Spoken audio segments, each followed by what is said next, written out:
तिरुपती बालाजीच्या ट्रिपचा आमचा पहिला टप्पा होता तो म्हणजे बदामीचं बनशंकरी मंदिर। आम्ही महाराष्ट्राची सीमा सोडून कर्नाटकच्या सुंदर अशा गावांमधून रात्रीचा प्रवास करत होतो। सकाळीच आम्हाला मंदिराकडे जाताना ऐतिहासिक वास्तुकलांचे आकर्षक असे नमुने पाहायला मिळायला लागले। मंदिराकडे रस्त्याने जातानाच अशा अनेक आपल्याला वास्तुकला पाहायला मिळतात ज्या दगडामध्ये कोरलेल्या आहेत। मंदिराकडे जाताना दोन्ही बाजूला तुम्हाला या शिल्पकलेची अनुभूती मिळेल। यामध्ये मला भावलेली शिल्पकला म्हणजे तुम्ही पाहताय तो एक स्तंभ आहे।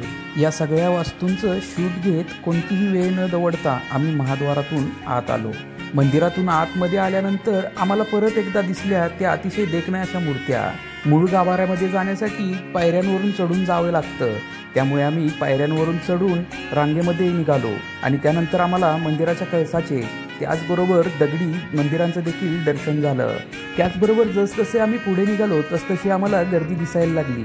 आता मंदिरामध्ये शूटिंगला परवानगी नसल्यामुळे आम्ही पुढचा व्लॉग करू शकलो नाही।